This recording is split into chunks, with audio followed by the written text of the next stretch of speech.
Hello friends, today's leadership devotions comes to us from Psalm 78-72.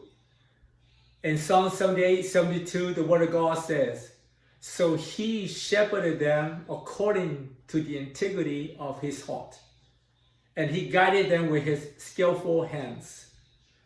In leadership, there's one important quality or attribute that a leader must have, and that is integrity.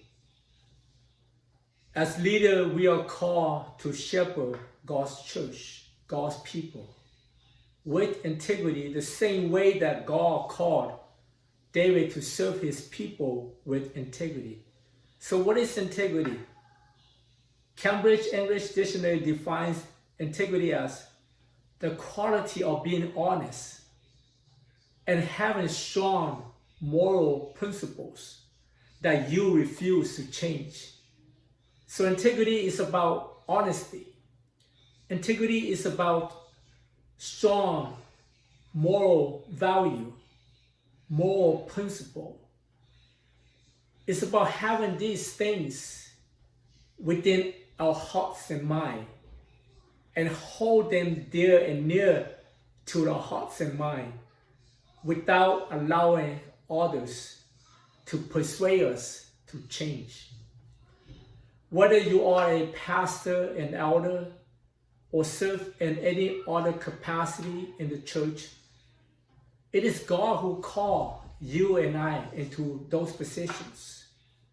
And having integrity in our service is more important than anything else. In other professions, integrity might not be as important. Sometimes not having integrity might be beneficial to us. Sometimes not having integrity might even elevate us to a position of higher authorities. And sometimes without integrity might even get us the promotion that we wanted to get. But in the church, it's different. In the church, God has called you and I to shepherd the church, to love the church, to be transparent, to be honest. We're not called to deceive the church. We're not called to lord over the church. We're not called to rule over the church. But we are called to love the church, to be honest to the church, to be transparent. And so everything that you and I as leaders do, integrity is the utmost important in both our personal life and in ministry life as well. The two goes hand in hand. They are one and the same. Some people might be tempted to think that my personal life is my personal life. It has nothing to do with my ministry life. But that is false. The two are inseparable. If we have no integrity in our personal life, we're not going to have any integrity in our ministry life. The things that we say, the things that we do in our personal life will have an impact on our ministry life as well. The way we communicate, the words that we say, the message that we preach, everything will have an impact, both in our personal life and in our ministry life. Our words and our deeds are important. What I mean by this is that when we communicate the gospel, when we teach the gospel, the things that we say, if we ourselves don't put it into practice, it's meaningless. There's no integrity in the words that we say, the things that we communicate. It is meaningless. For example, you and I as leader, we could preach the best message about love, loving the church, loving the sick, loving the poor.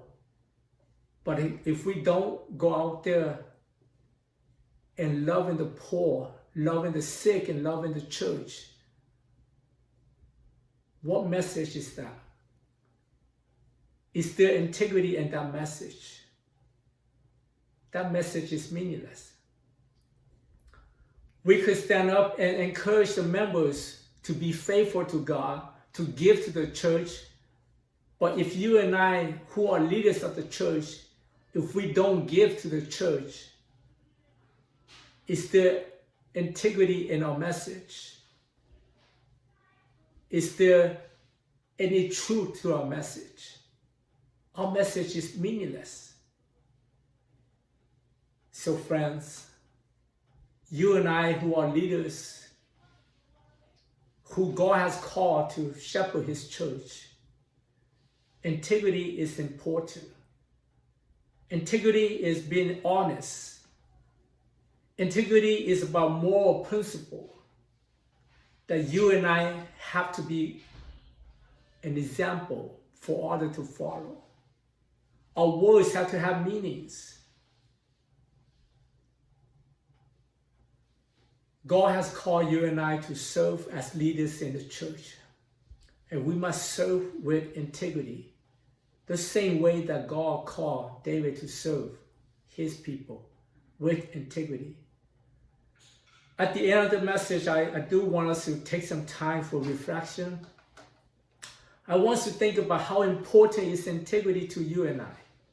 Are we lacking integrities in our ministry, in our life? And then we also need to take some time to pray about it.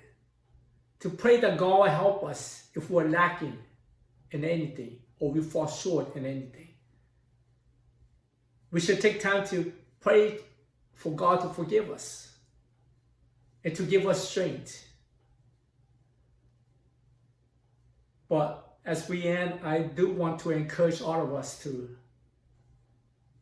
remain faithful to God who called you and I into the ministry.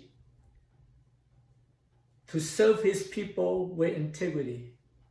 To remain dependent on God, because it is only through his righteousness that you and I could continue to serve his people with integrity and with love. So may God help us. May God lead us to be able to serve his people with integrity.